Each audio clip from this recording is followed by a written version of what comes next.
Hello everyone out there, and thank you for watching. Today we are here with Jeffrey Champlin. Thank you for joining us today. Jeffrey is teaching at the Barenboim-Said Academy here in Berlin, as well as at the Arendt Center at the Bard College in Berlin.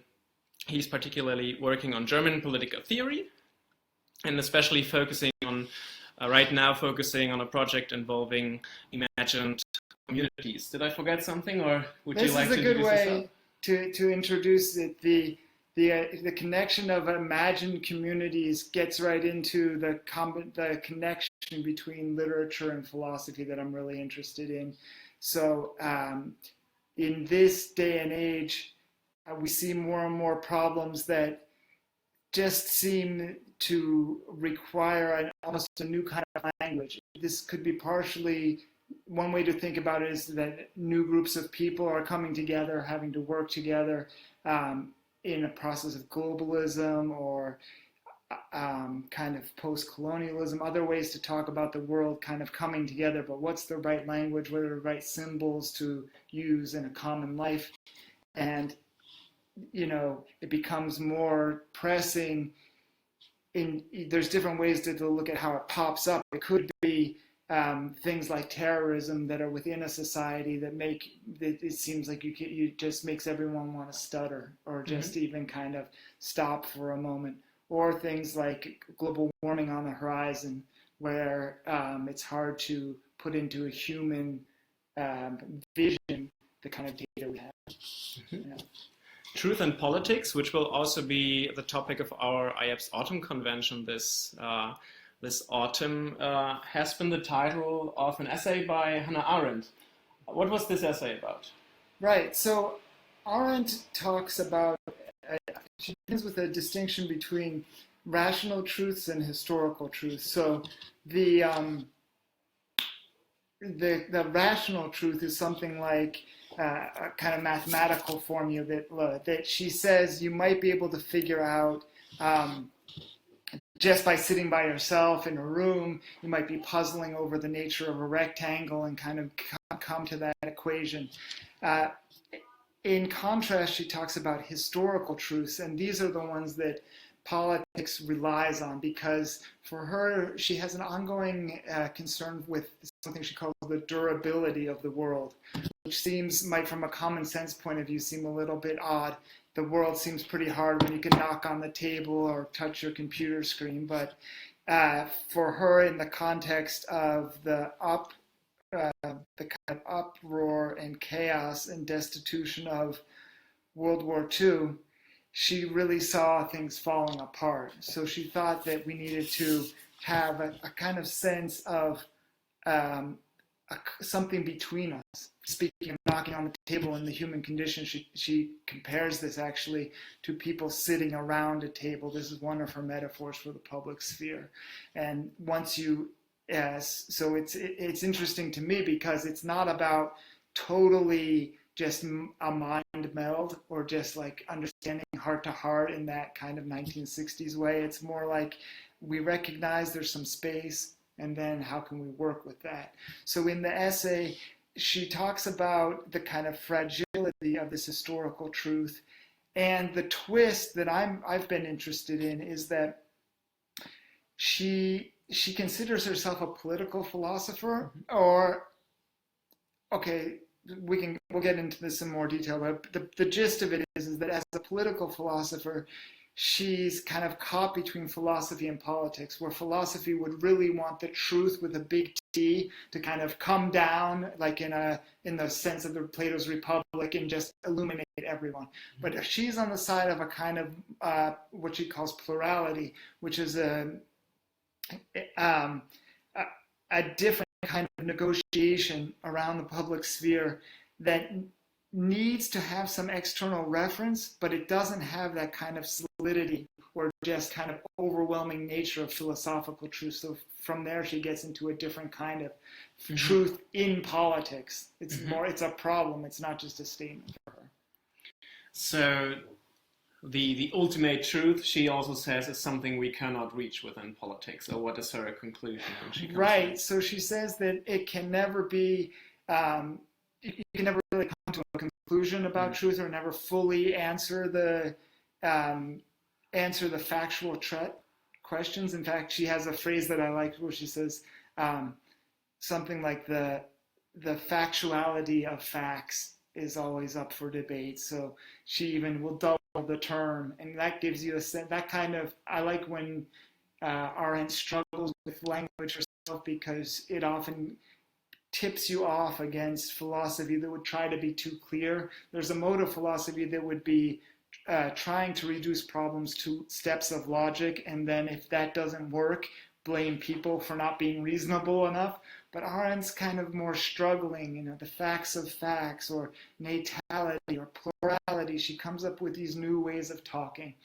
So the question then, and I think this is very relevant in our days, is how to understand a reference, a common reference of truth that's not totalitarian. We don't want someone telling us and enforcing what the truth is. On the other hand, there is a danger of a kind of disillusion of the commonality of the world.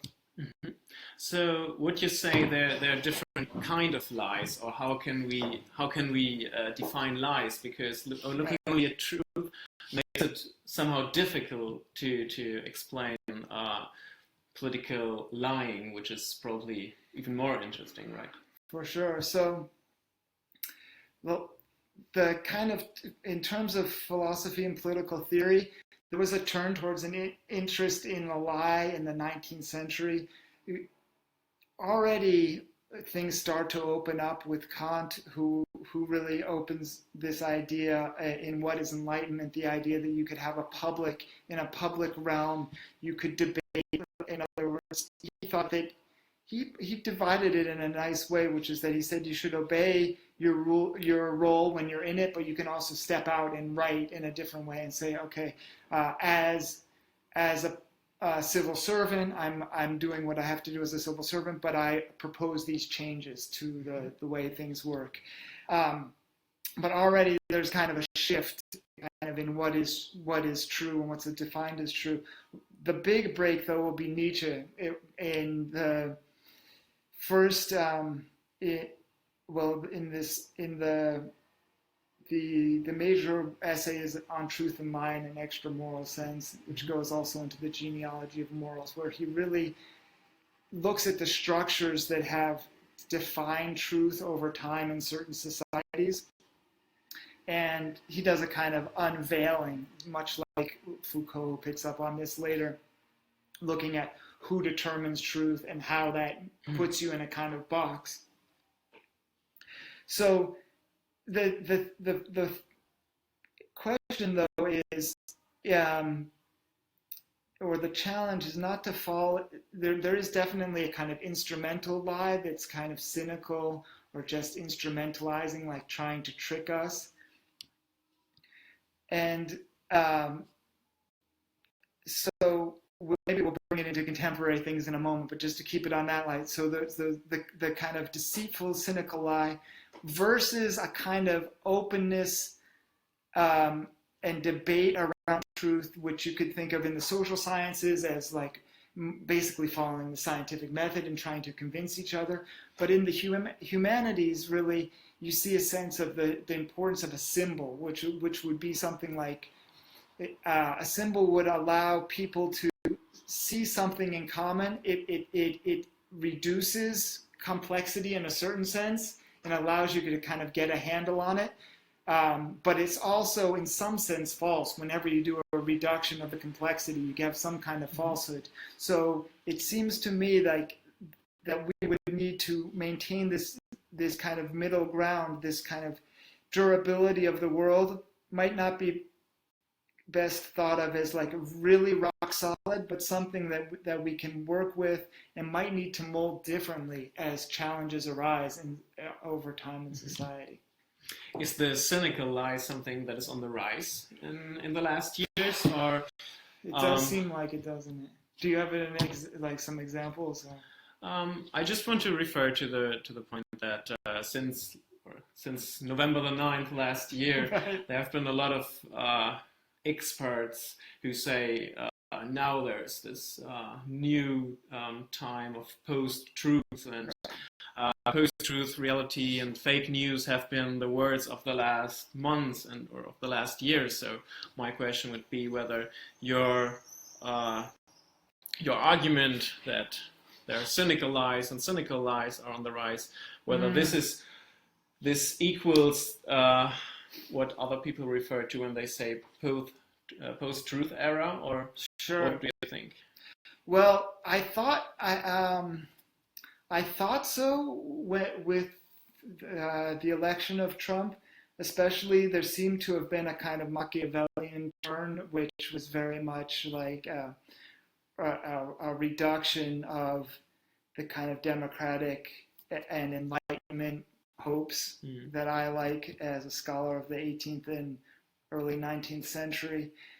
However, I think something more is going on here, because and the odd thing, it seems like the thing you maybe can't even grasp in terms of pure rationality or pure social sciences. You would almost need to write a story about Donald Trump, this kind of just the way that the lies just one on top of the other, and then he'll say something and then it'll seem like he doesn't know what he says the next time, and then people will say, yes, but he has a plan and he's playing 12-dimensional chess or something like that. But it seems that in this kind of post-truth phrase, it's almost worse than cynicism, because cynicism also lets you at least have a truth falsity opposition with which you can work, and then you can kind of press back and say, you're tricking us, but here's the reality. I think what's going on, I think what we get at in this post-truth sense is that we really need to grasp or think again about the conditions of truth. So Arendt, this is one way in which she was kind of, Arendt's a strange figure, sometimes criticized on both the left and the right. The left sometimes criticized her for being too appreciative of institutions. Now, you might say there's an opposition there to kind of postmodernism, which is like play, anything goes. But I think when you remember that, especially in the angle of deconstruction, that was always an attention to kind of change over time of structures. So I think we can bring that together with Arendt and think about what kind of modes or what kind of prisms or lenses need to be supported in a social manner, so that something like truth can emerge. It's kind of a very complex and to some extent exhausting insight, but we took truth for granted for a long time. And I think now we have this immense task of figuring out how to kind of come to the rescue of truth. You think that truth should be helping us, like the truth's going to set us free or something, but like that. But when you really bring it to a sociological, political level, which is where Arendt always was, the world needs us in order, there's this in order for any kind of action, political action or change to happen, there has to be this common ground built up. Mm-hmm. Of course, you can also raise your questions, so feel free to put your question into the comment and we try to answer it. You have just talked about lies that were on the rise in the recent time. Where do you see the qualitative difference between lies that have always been there in politics? As you said, we have taken truth for granted, but when a politician says, okay, the economy is going well, and he names 3 out of 6 figures that go well, and he doesn't mention the other 3 which are bad, it can be defined a lie too. Or where do you see the qualitative difference about lies that are evolving and lies that have been there in place before? Right. So I'm just centering onto the screen for a second there. The kind of selective truth, it's often fascinating. We're sitting here in Berlin, which has this rich history, of course, of the divided Berlin, East Germany, kind of that history of totalitarian regimes, where, if you go to a museum about the Stasi, the East German Security Service, you'll see that they were on to many of these tactics a long time ago. Also, key books like Brave New World in 1984 very much into this kind of censoring. So the liberal answer to this is checks and balances through the fourth estate of the press, which would be able to somehow push back or peel under the curtain a little bit. So that kind of thing where there were 3 economic facts and only 2 were cited. I prefer that, because then with a healthy press you can kind of dig up the third one, have a talk about the relevance of the third in relation to the other 2. But when you have things like Trump saying it was a beautiful day in my inauguration when it was raining, then you really have a different kind of you have a kind of displacement of the playing field, it seems like. Now there are historical analogies for this. Thinking about how Trump has instrumentalized the internet, I've been going back to times around the invention of the printing press, coming up in Germany in the later part of the 16th century. And there you had some kind of wild uprisings called the farmer uprisings, or the peasant uprisings, which had a technological component, because suddenly you could translate the Bible into whatever language you wanted, and you could just run off flyers. So this was the idea of Metzger and other leaders of the peasant uprising. I read the Bible, it says there's going to be paradise, so let's just have it now. And then everybody goes crazy. So it seems like with new media and new readers, actually this is a big part of it. So many more people reading and needing to interpret. There needs to be new kind of associations that allow you to kind of check or establish this kind of common filter. Yeah. I guess we could. I was going to ask you also about this, because I know you worked in India, but this just becomes even more magnified when you consider, we might be thinking about Trump, or Europe, maybe Hungary, other places where authoritarianism is on the rise around the world. But I also, before coming to Berlin, I taught for 4 years in Palestine, and had a kind of saw there a different kind of post-colonial sense of working and debating over truth. So the thing is that now not only are the media challenges coming up, but it's combined with global demands. So how are we going to, it seems like a promise on the one hand, because we would need the new media to address the global demands. On the other hand, the challenges just make it all that more pressing. It seems like there's some desire to run into some imaginary, some bad imaginary. Speaking of imaginary communities, you could run into a bad imaginary, just like getting outraged, yelling about stuff, and kind of getting into your little bubble, rather than forcing a new kind of universal imaginary. Before coming to this global aspect, I would like to mention the question by Sebastian Gomez. He asked, in a multicultural and diverse world, whose truth is the correct one? A pretty tricky question, right? Very nice question. This was for a long time a kind of challenge in philosophy, often termed the challenge of relativism. Is the truth relative to different groups? Then later in multiculturalism.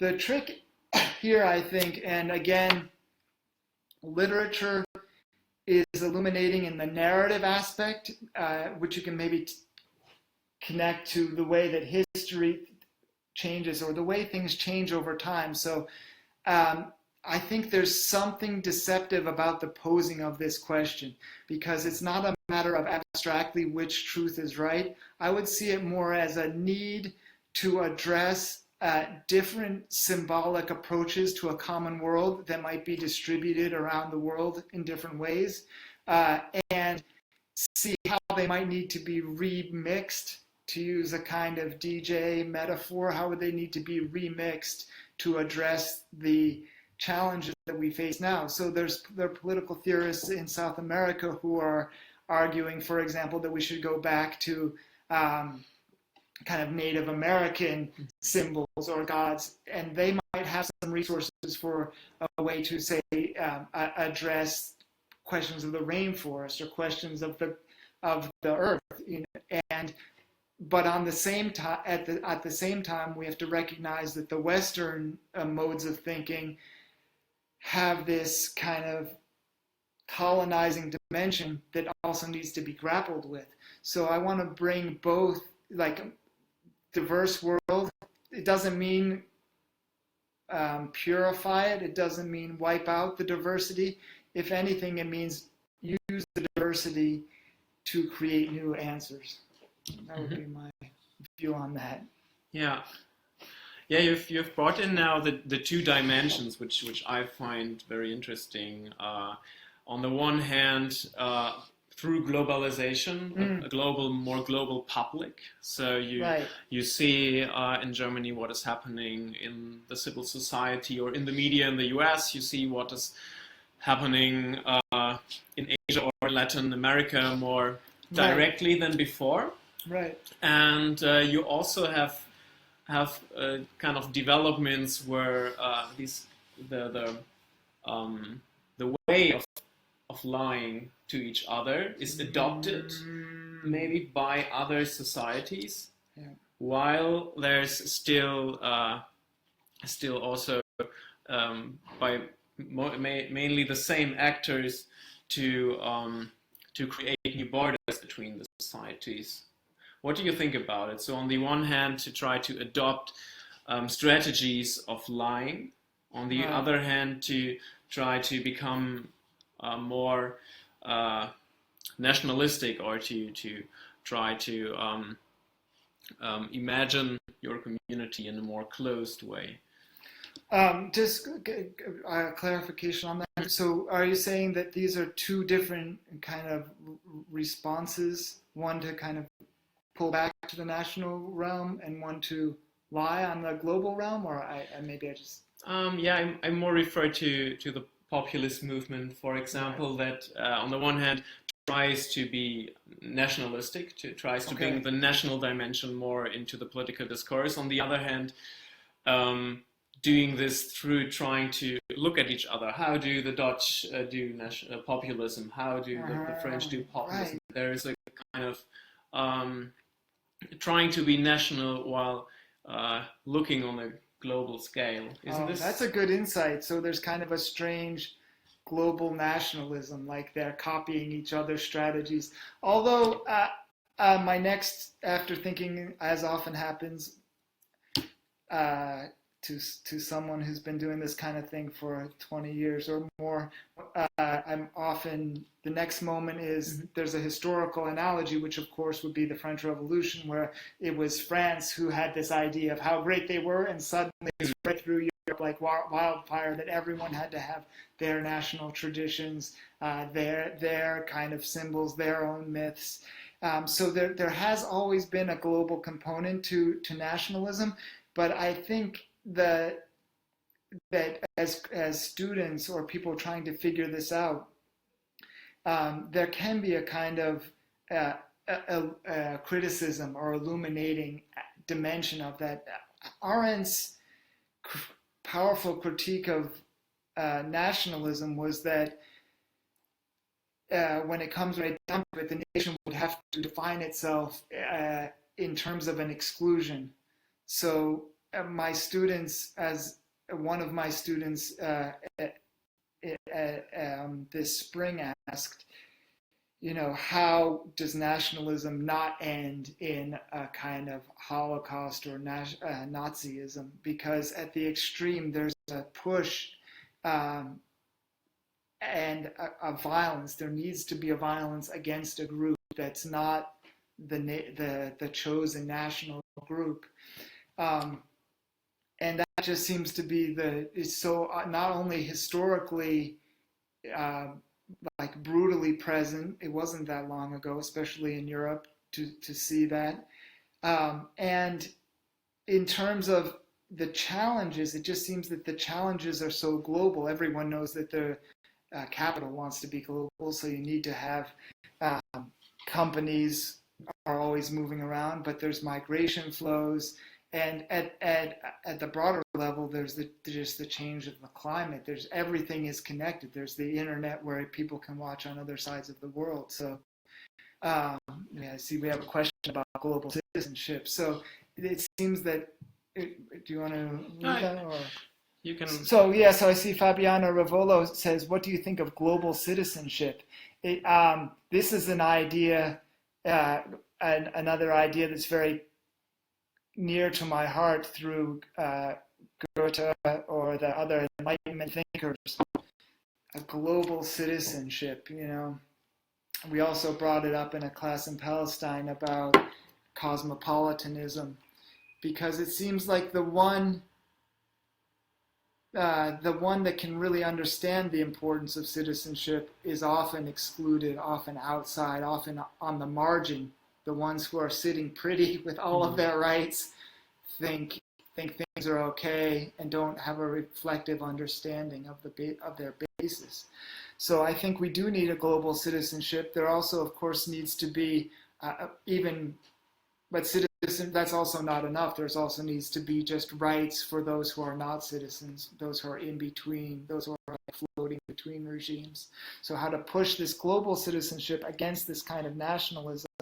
The nationalism also seems oddly, you can understand why it works. It's a very powerful, those are powerful national symbols. It also seems to be something deeply enrooted in humanity. I'm not sure, I'm interested anthropologically how this works. Like, what's the root of this scapegoating?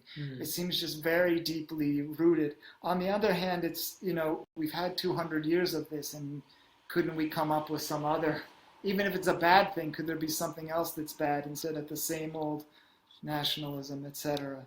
But my hope is that these are just kind of last gasps, or things that are coming up again, maybe in new forms due to global media.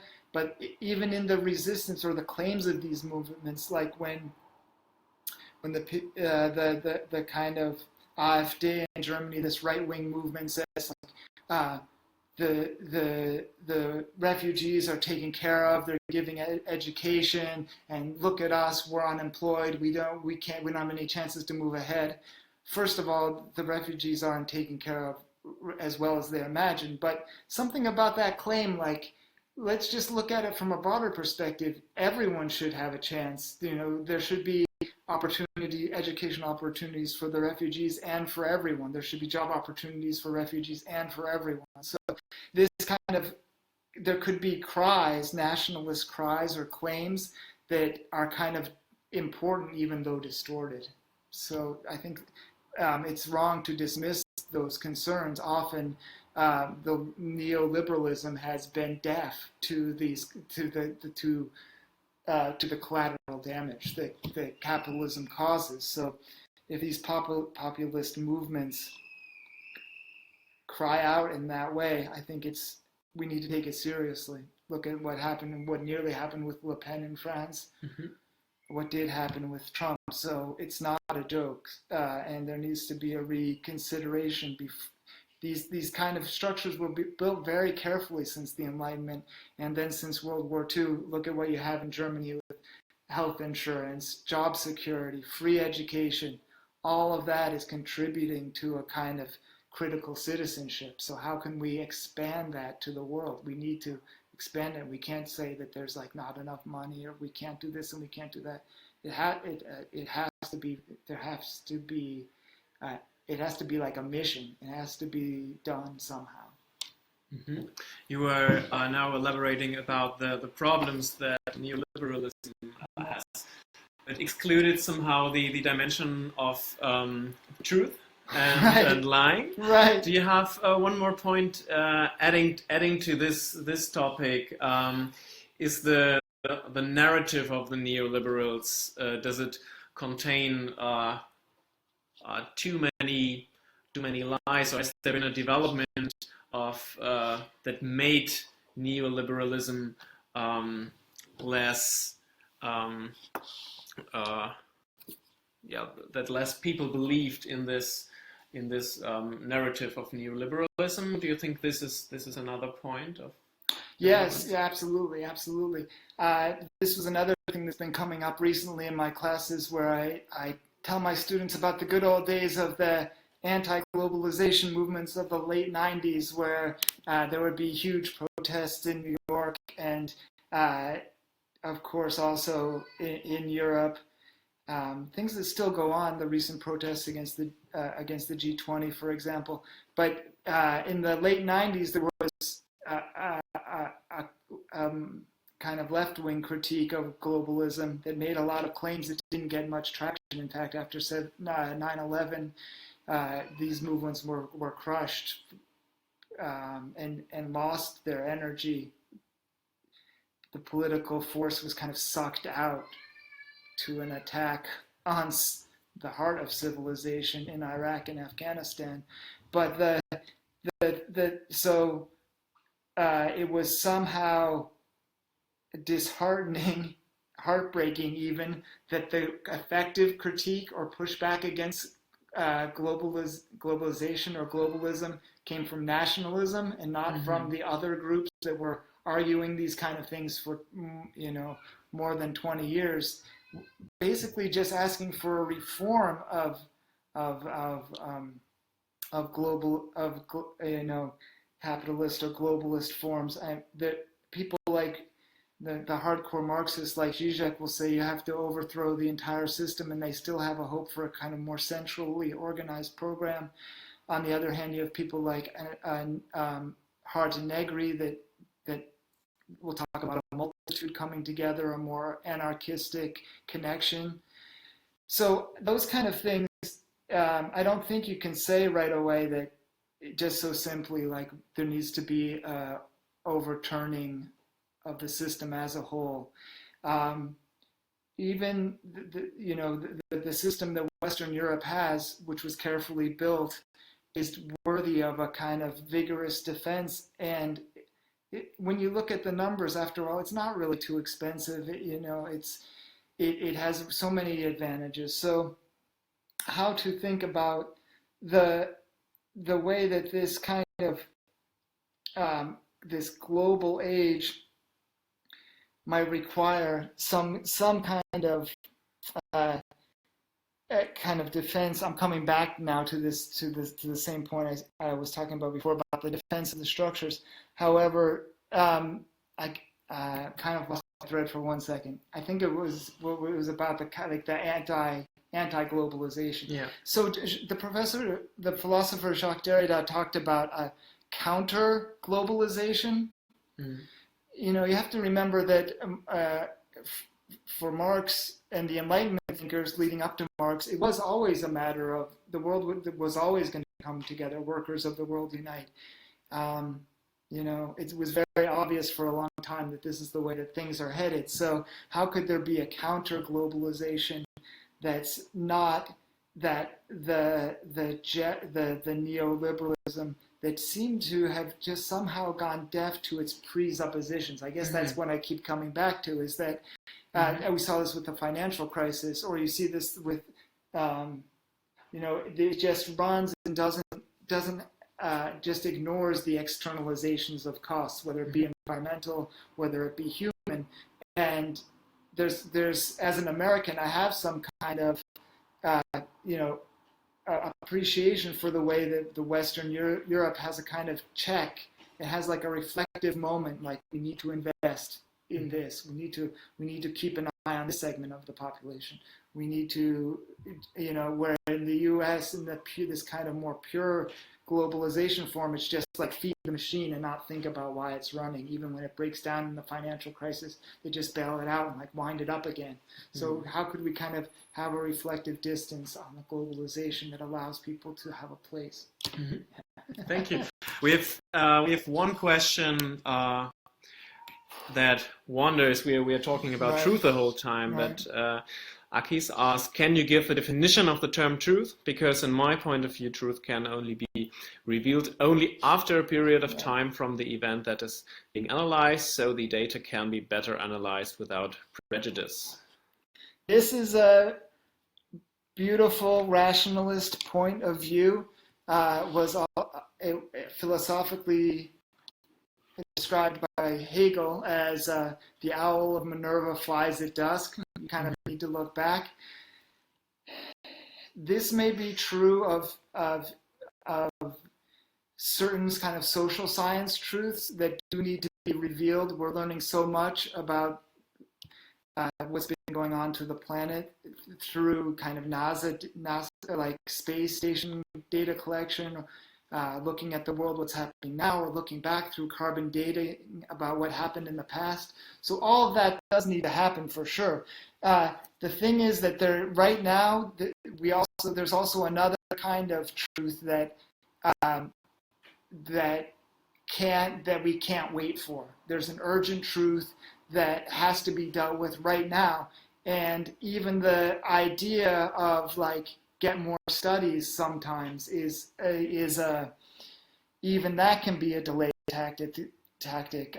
So how, we need to reflect, but we also need to find some ways to intervene.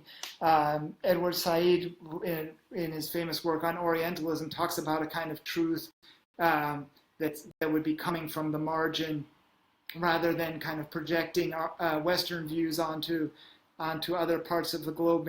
Maybe his work implies that you could turn things around and see a different kind of truth from the outside or from the colony. The philosopher Avital Ronell is recently working on a theory of the complaint, where she remarked that it's odd that wherever she goes in New York, like the cab driver who's been working 12 hours a day, she'll say, "How you doing?" "Oh, I can't complain." Or to this freezing newspaper seller, "How you doing?" "Oh, I can't complain." So she's working on a way of kind of collecting individual points of suffering that people might not even know themselves what it means. But when you kind of hook up a network of these complaints or grievances, you might be able to not only name the higher problem, but connect the people in their suffering to create new motions or new movements. I'm thinking of that famous front piece of the Leviathan, where where the ruler is made up of all these little, I'm not sure if you're familiar with it, but kind of all these little people make up the ruler. So could we imagine some kind of progressive version of that, where the individual people from different parts of the world and different classes would form some kind of, like, let's say figure, I was going to say agent, but at least a figure that has a kind of force to change. One more question from Adil. Do you think the natural scientific communities in developed countries can inform public effectively during the production process of truth?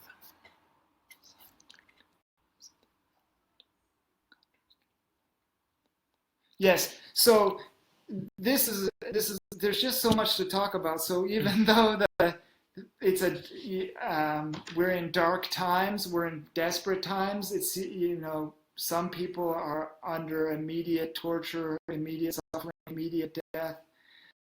For some of us, we have a little bit of a delay, but there needs to be a lot of new thinking about this, because let's look at the Science March a few weeks ago. In the U.S. they had a beautiful chant, which was, what do we want? Peer review. When do we want it? No, I'm sorry. What do we want? Science. When do we want it? After peer review. So it's kind of this idea of like, this is like mind-boggling from the perspective of the Cold War, that you would need to protest for science. But the thing is, the natural scientific communities can help. They have to help. They're the ones that know. That's where like a deep knowledge of the crisis is, of the danger that we're facing. However, like look at it, like it's this started in the US, but it's happening everywhere. First, there was an attack on literature departments. Then it was humanities, philosophy, kind of like, what is this useful now in the globalization age? We want you to fit into our corporations. Then it was social sciences. Oh, it's not real science. And now the next thing you know, you're like protesting to defend natural sciences. So it's like it's been a domino theory in like 15 years. So, but I think these things are linked because the humanities have this core of determining meaning when it's in flux or in crisis. You know, if we could call on God to tell us what the answer was, we wouldn't have to always do this kind of philological work of translating things and interpreting and having debates and having conferences. So I think that education, global education, needs to maintain all of these elements, from the humanities to the social sciences to the natural sciences. And this is what the Enlightenment defended, but it's all the more essential now.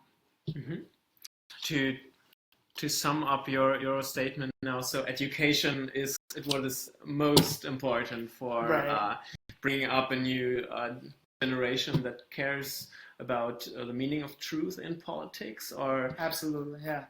So I'm a little bit. So I'm a writer and a professor. So you might not be surprised that this is my view. However, let me just say, draw from my experience in international education, which goes from New York to the West Bank and now to this new institution in Berlin for students from the Middle East and North Africa.